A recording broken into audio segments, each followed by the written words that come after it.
Hello, it's Amy, and welcome to your 30-minute walk and learn. In fact, this is going to be 32 minutes. In this walk, we're going to be talking about the vital role of sleep in your weight loss journey. The format of this walk will be 5, 4, 3, 2, 1. 5 minutes slow, 5 minutes fast, 4 minutes slow, 4 minutes fast, blah, blah, blah, till we're done. Safety first. If you're outside walking, put your phone away, put me in your ear. If you're on a treadmill, make sure you're not going to fall down. In fact, I'm going to go off camera in a minute. I hope you enjoy this walk, and let's get started. The timer has been set. We're going to go 5 minutes slow. This is going to be our warm-up. How you doing? You ready to get started? Yes, let's warm up. It's so important to start out slow. I will try to remember to go, this is a 32-minute timer. At 16 minutes, I will try to remember to tell you to turn around if you're going out and back. Otherwise, I apologize in advance if I forget. Set your own watch, please. But today we're going to talk about the vital role of sleep in your weight loss journey. And as we're warming up, this is me. I have really had a problem with my sleep since going on breast cancer surgery, breast cancer. In December, got it, had the mastectomy in February, had to go off my hormone replacement therapy, which was even more dramatic and emotional for me than having a mastectomy because it just made me feel so much better. I know so many women who don't suffer from menopausal symptoms, but if you are one, I feel so sorry for you. I've tried everything to help my sleep. And today I'm going to share a little bit more of what I've been learning and how important it is, and I am not giving up. So we'll talk about that at the end, but we're warming up, in fact, and I'm going to get this picture of me looking sad off the screen and this nice, pretty path. If you're walking on a treadmill or an elliptical or just marching in place, this is a much better view. Or if you are being safe, you've got me in your pocket and an earbud in. And you've got your shoulders nice back and down, your abs slightly engaged. You're checking in with your feet first. How are they feeling? Are they going heel to toe all the way through, not leaning on the outside or the inside? Is it time for you to get new shoes? Remember to probably every 6 months, if you walk a lot, you need to be upgrading your shoes, and you might even be needing some inserts if you walk more on the inside of your feet, which is called pronation, and then outside, which is supination, and that can both of those can lead to throwing your knees off. Your knees need to go right in line with the sockets, and when your feet are off, it makes your knees go wonky, and that can cause knee pain and breakdown of that knee area. And then that can also hurt your hips, which then can also hurt your back, which then can hurt your neck. So we are all a one long, big kinetic chain, and we have got to make sure our bodies is always in alignment as much as we can. Have you ever been hurt and you notice you have to walk a little bit differently, and then your back hurts? Yep, that's why. Or your knee hurts or something like that. The knee on the good leg. Anyway, let's warm up. Today we're going to talk about sleep. Oh, what did I just do? There we go. We're going to talk about sleep in the pursuit, and I'm all about teaching you about belly fat this month. This is September. We're right in the middle of our Strong Core and Belly Fat Challenge. If you're listening to this after June 26th, the week of June 26, 2023, and you want to join, I'll try to remember to put the link that I'll have a workflow that you can join later on. In the pursuit of achieving a healthy weight, we're still walking slow. Many people focus on diet and exercise while often overlooking the crucial factor of sleep. Quality sleep plays a significant role in our overall well-being, including weight management. How many people get lack of sleep and you're grumpy or you just feel terrible? It also affects your body's ability to manage its weight.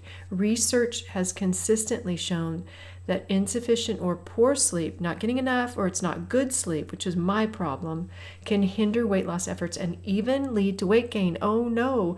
Today I'm going to explore the reasons why sleep is essential for weight loss, but I'm also going to give you some practical tips and some of the things that I've been trying for sleep habits, okay? We've got about 50 seconds slow. We'll be doing a 5, 4, 3, 2, 1. I think I said that in the beginning. And so go slow, still warm up. If you need to take a second, to stretch anything out. If your ankles are feeling a little cranky or your knees, stretch first before we start going fast. We're going to be doing quite a long fast interval next. So be prepared. Adjust your socks if you need to. Bring your shoulders up to your ears and then bring them down and back. Bring them up again and then down and back. Lift your arms up to the sky and then down. Lift them open and close and open and give yourself a great big hug. 10 more seconds of slow and then you're going to push it fast. Don't go really hard because this is a long interval. We're just going to slowly breathe, bringing up that heart rate. Okay, fast. Heel, toe, pumping your arms, looking straight forward. Nice posture, abs slightly engaged.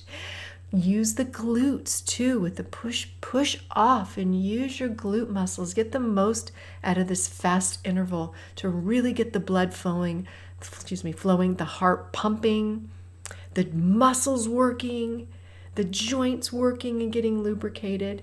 And let me talk about the first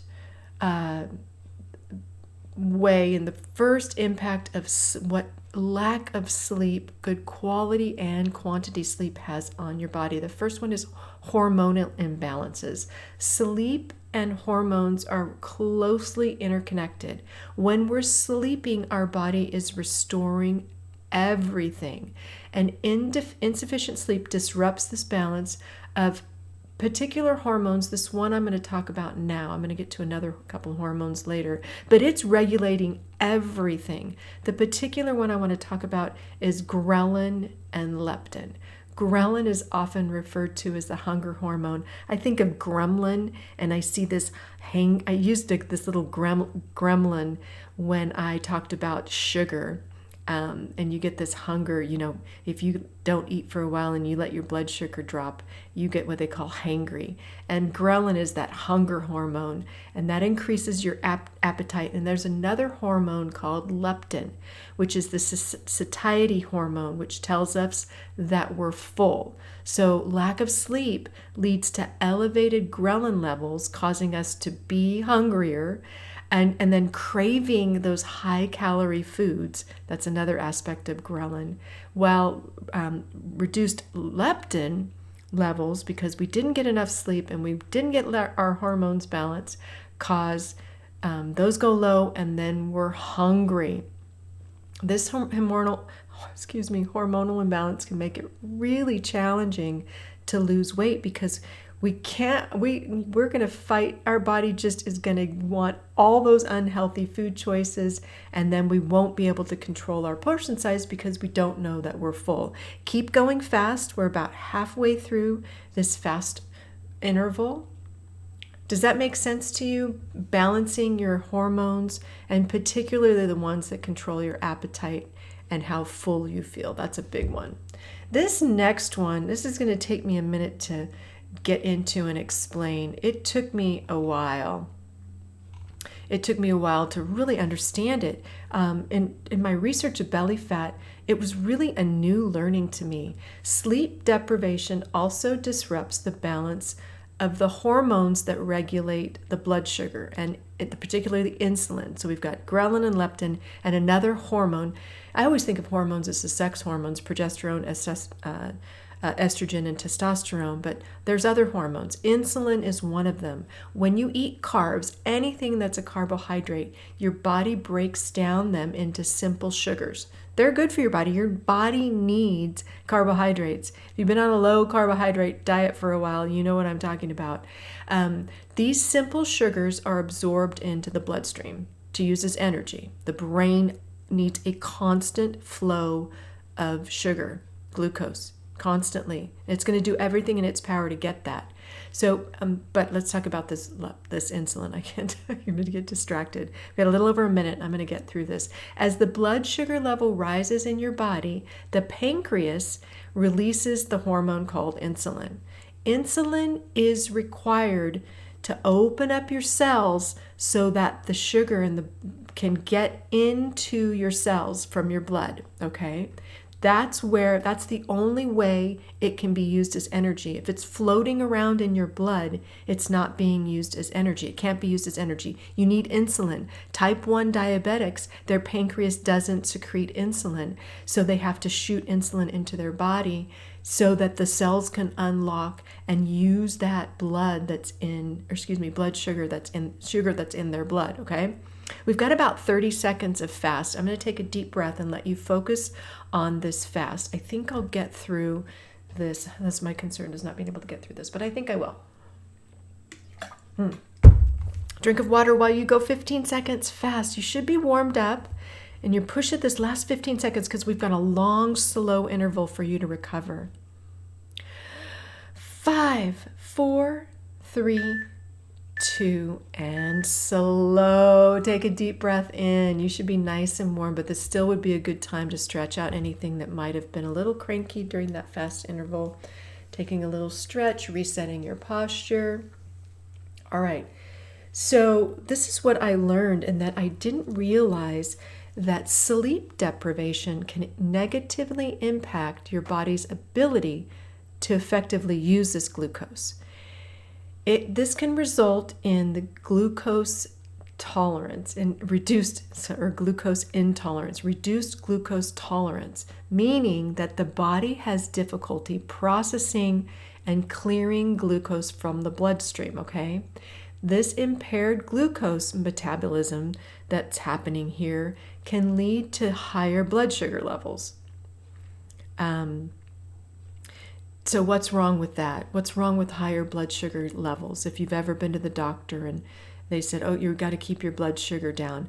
If we maintain too much blood sugar in our blood where we're not releasing the insulin, our body becomes inefficient at using insulin to open up the cells, something called insulin intolerance or insulin, I forget what it's called now. Intolerance. Anyway, I can't think of the word, darn it. But anyway, you're not going to be able to use up that sugar in the bloodstream. Sorry, I knew I would get choked up on this one because it's a difficult concept to describe.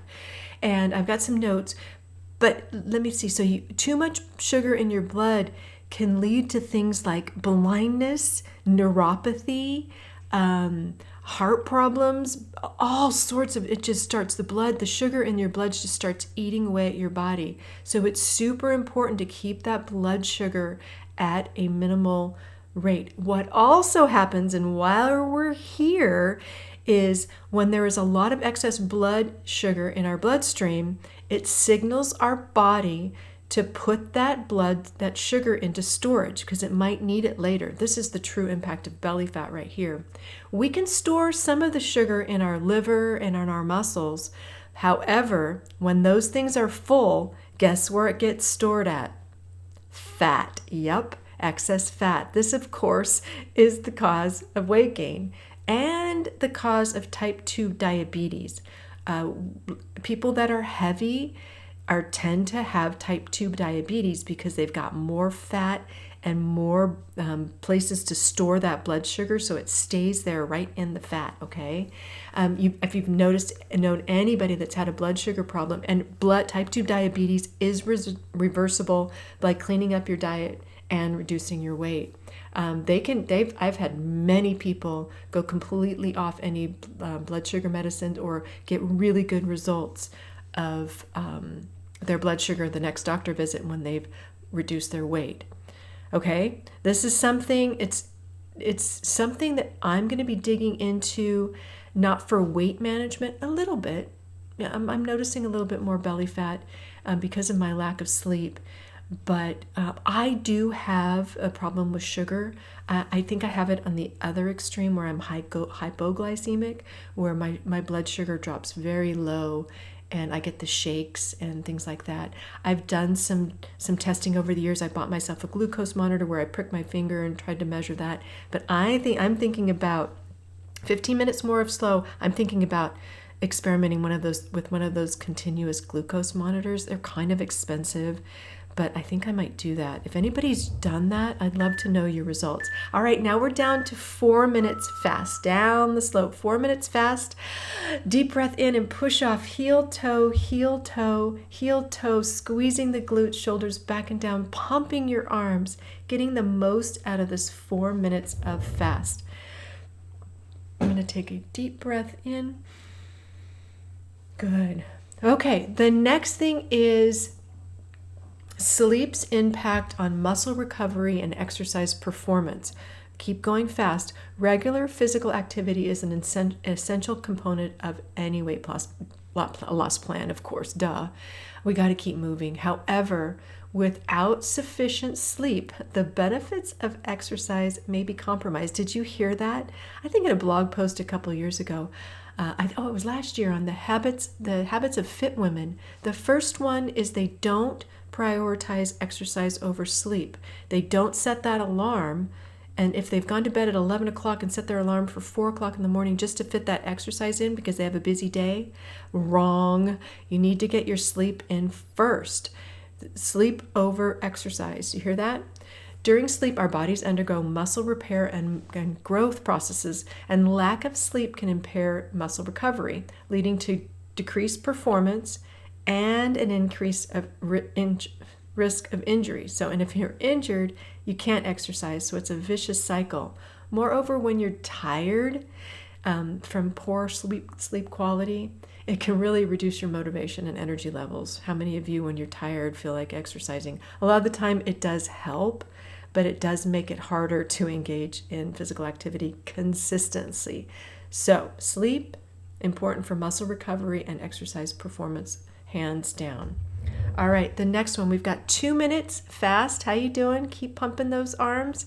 Keep going strong, and then you'll get a 3 minutes of slow. Oh, here we are. I caught it. 16 minutes. Turn around if you're going out and back. I'm not sure how I did that. All right, the next one is emotional well-being and stress management. Weight loss journeys can be mentally and emotionally challenging. Oh, the days of trying to plan everything that you're eating, counting all the calories if you're getting really fanatical about it. It can be draining, both you and your spouse doesn't like what you're eating, or your partner, and you've got to fight with them trying to eat healthy. Yeah, it can go on and on. Sleep deprivation can make it even more difficult to manage our emotions and stress levels. So you're adding on stress on top of stress, which is not good at all. And on top of that, lack of sleep, it actually affects your prefrontal frontal cortex. I knew I'd get that wrong. Prefrontal cortex, part of your brain, the part of your brain that's responsible for decision making and impulse control. All right. Oh gosh, if that's affected, that can lead to lack of willpower. It can lead to emotional eating. It can lead to distressed. Emotional eating, decreased willpower, poor impulsive food choices, and really you're not going to be able to stick to your healthy eating plan if you cannot maintain that stress management. Okay, and then sleep is on top of that. And if you've already got a stressful job, then it's just stress on top of stress. I think when I'm looking at this, taking a look at stress, which is going to be another deep dive, is another up with sleep.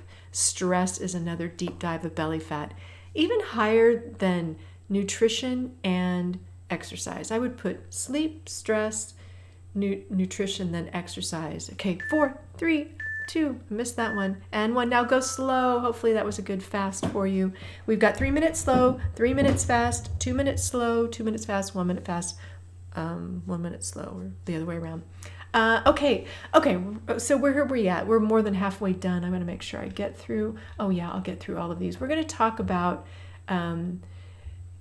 how in the heck do you get a good night's sleep? When I was younger, I slept fine. In fact, I was never a late owl. I would have slumber parties, and I'd fall asleep by 8 or 9 o'clock, and my mom would be entertaining my girlfriends, who of course wanted to stay up late. That's what you did when you were young, right? But I always slept just fine, even if I napped during the day and I slept till morning.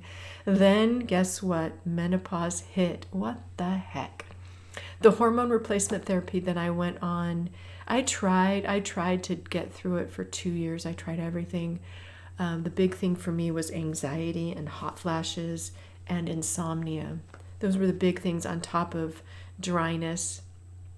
And that's the big thing. Just everything drying, everything. You know what I'm talking about. Everything drying out. So HRT was amazing for me. I did all of my research, you guys. I made sure I looked at all the risks. I worked with the doctor. I minimized the risks. I had a uterine biopsy. I had a hysteroscopy. I had bone density testing. I had everything. I just wanted to make sure I minimized my risk because I learned of the benefit of estrogen with regards to bone health, which I have osteopenia, so I was worried about that. Brain health, heart health, colon cancer health, all sorts of things. And so I took a really educated decision on going on HRT, and then I got cancer. Now, I'm not saying, and I will never say that my hormone replacement therapy caused my cancer, because I don't know that for a fact, and no one does. Don't let anybody tell you that's the case because we just don't know. Yes, the cancer that I had was very receptive to estrogen and progesterone. It liked it and it made that cancer grow. It probably started out from something else, a seed somewhere, a mutation of one of my genes that caused this cancer, but that's it. Anyway, I'm going to stop talking about that one. Where were we at? So I had to go off it, and my sleep has gone back. It took me about 3 weeks to get back to it, and it is just horrific. I have succumbed and started taking Ambien. If I can't sleep for about 2 or 3 days, I take Ambien. I did use Ambien when I would travel abroad. I used to have to travel to Singapore and Barcelona for my jobs, and the time change got me really bad. Here we go. We're going 3 minutes fast. We've got 10 minutes. Can I get through all of these? I need to stop talking. Okay. I can get through them. So practical here. To stop talking about yourself, Amy. Go fast. Heel toe, push off. Shoulders back and down. Add slightly engaged. Squeeze the glutes. Nice posture. Pump the arms. This is a 3-1, so you are warm, so push it a little bit if you can. I'm going to give you some tips. You might have to, I'll leave these tips in a list, or I'll have a blog post where you can go refer to them so you don't have to remember them. The things that I've done, and I talked about Ambien. I don't like to take that, but it does work. But these are from the experts, and I follow these most of the time, and still my sleep isn't great. But if you haven't adapted these, this is the first layer. Have you seen Maslow's pyramid? That base layer is all of these sleep habits. And then if that doesn't work, you can go up a layer and try some other things. You can dig into some of the things that we've talked about, that we'll talk about later on, gut health and some other things that might be affecting your sleep, and glucose and hormonal imbalance and stress, things like that. All right. The first one that the experts recommend is setting a sleep schedule, aiming for 7 to 9 hours of sleep. Now, you may be different. You may be okay on 6. You may need 10. That's fine. This is just what the experts are saying are on average. Even on the weekends, I am usually in bed by 8:30 or 9, and I'm up most days by 5 or 5:30. God forbid we go to a party that keeps us past 10. I'm a mess for days after that. Isn't that bizarre? Sometimes I will choose not to go to a party if it starts too late, or if I know I'm going to be out late. It's silly. We would love to stay out late at parties when we were younger, and now I can't wait to get home and go to sleep. Anyway, the second one is creating a sleep-friendly environment. Comfortable mattress. I got a new mattress pad. It's got springs and foam. I can't remember the name of it. I'm gonna have to put a link to that one too, in there, and I'll put a link here for that. And then super nice comfy sheets, not the best I could get. Oh, I love my new sheets.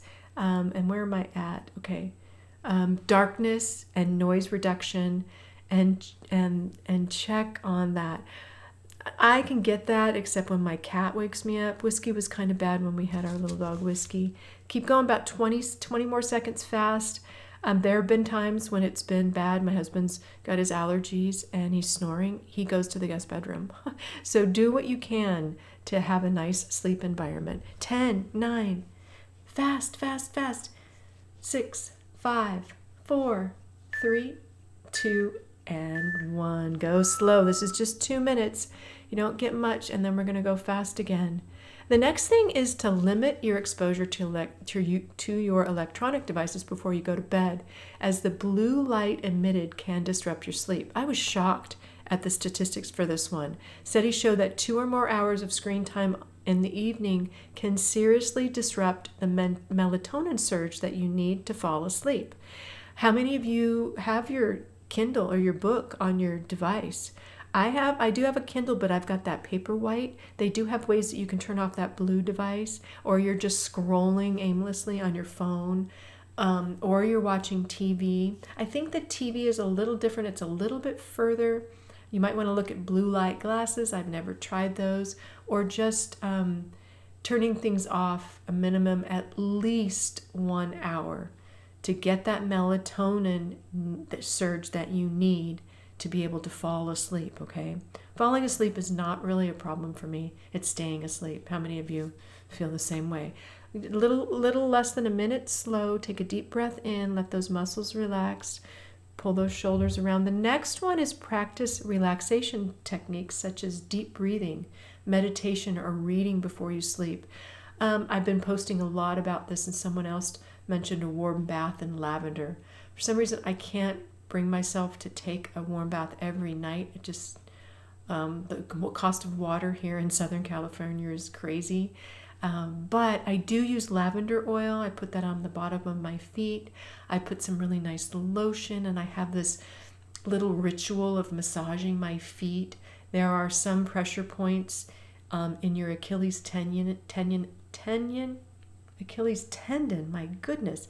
Okay, we're going to go fast in 5, 4, maybe I need to take a nap. 2, 1, and go fast just for 2 minutes. We're almost done. Up and down the back of your leg, down to your ankle, the Achilles tendon, and up. There are pressure points that help your adrenals, which is the gland that excretes cortisol and adrenaline. And if your adrenals are off, or you need some reset of your adrenals, the reset of the high adrenaline and cortisol can definitely impact your sleep. So finding a way to relax. Meditation, there's a lot of apps. I have a couple on my site. Just breathing in for 4, holding for a count of 7, and then breathing out for 8. And then also I do a countdown. I imagine 99 and I envision 99 in the sky, and then 98, and then 97. Most times I can't get past 80 and I'm done. I'm asleep. Walking fast, 1 more minute. The next one is to avoid stimulants like caffeine, of course, and alcohol close to bedtime. They say 3 hours before bedtime, you should stop drinking any alcohol. For me, any alcohol disrupts my sleep. For some reason, it definitely makes me wake up. White wine is worse for me. Red wine's a little better. Hard alcohol with no sugar added, like if I just have like vodka and soda or something like that, which I don't do much now anymore, but I've noticed that doesn't affect it. And I think, you know what it is? What I talked about earlier is blood sugar. It affects my blood sugar, which gets all out of whack. All right, 15 seconds slow, okay? Excuse me, fast. We're going fast, fast, fast, fast. I've just looked. We've got 1 more fast. We're going to do a minute fast. Push, push, push, push, push, and then we'll go in slow. I've only got 2 more things to share. We're going to get through this. All right, 1 minute of slow. The next one, the second to the last one, engage in regular activity, but avoid too intense close to bedtime. I learned this from my mentor. I consider her my mentor, Deborah Atkinson. I've taken several of her courses. We had a mentorship for a little bit, coaching, professional coaching. She says intense early and light late. So if you're going to do a heavy workout, strength training workout, or big cardio, one of these HIIT workouts where you're going fast and really getting intense, you should do that early in the morning when your cortisol levels are higher. And then in the evening, you do your nicer Pilates, your yoga, your stretching, or that nice evening walk with your husband or a friend, what I call zone 2 exercise, which is something where you can talk and chat. So that's that. We've got one more. Maintain a healthy diet rich. Oh, hold on. I'll talk about this for 1 minute while we go fast. 1 minute. This is it. Push it as hard as you can. That's my chair popping. Sorry. It's not my back or anything. Push heel toe, squeeze the glutes. Pump your arms. This is it. 45 seconds of fast. Push it. Get that heart rate up there as high as you can today. Oh, feel the blood coursing through your veins. Feel your lungs working efficiently. Oh, feel your muscles working, your feet impacting. You're actually impacting the ground, which is helping you to improve bone density and build some bone density. It releases a signal for an osteoblast when you impact the ground to say, hey, I need to build some bones. So that's what you're doing. Think of that positive benefit for 15. Good, and then one more. We'll have one more, just 2 minutes of cool down. Go, go, go. 5, 4, 3, 2, and 1. Okay, last one. Maintaining a healthy diet rich in nutrients that support your sleep. Watch eating too close to dinner or not enough. Have you ever been really hungry at bedtime? Then your blood sugar is really low, and your brain will say, I need to wake this person up because she needs to feed me. That can happen too. I know that's happened to me before, especially when I'm trying to be on a very restrictive diet. Back in the day, I don't do this anymore, but I go to bed starving because I already had I used up all my calories for the day. So, that was just horrible. How bad I treated my body when I was younger. Other things real quick as you're cooling down, taking some time to stretch if you need to. Other things I'm experimenting with, okay? Melatonin, which has worked and then it hasn't. Magnesium, which I'm still experimenting. There are so many different types of magnesium. I think I'm going to do a quick walk sharing when I'm learning on that one. Lavender oil, which I talked about. I've even experimented with THC, which is pot. I got full strength 5 milligram gummies of THC. And I'm going to be truthful here. When I was younger, I tried pot. I never liked how it made me feel. And oh my God, I took that 5 milligrams of these gummies. You can get them online. I think California. I have a link for them if you want. I was stoned. I had cravings. I felt silly. Did it help my sleep? No. Dang it. CBD I've tried, which is the non-THC form of marijuana. It's not bad. It's actually quite good for you. My husband has had great success with these gummies. Only 15 more seconds. Some other things I've done. Let's see. That is it. I'm going to continue. I talked about my blood sugar and the glucose monitor, my next splurge. All right, I didn't give you any time to stretch. Take a moment to stretch. Thank you for joining me. I hope you learned something. I will have links below to hopefully I'll remember all the things. If I don't, call me on it. Leave me a comment and tell me I missed a link.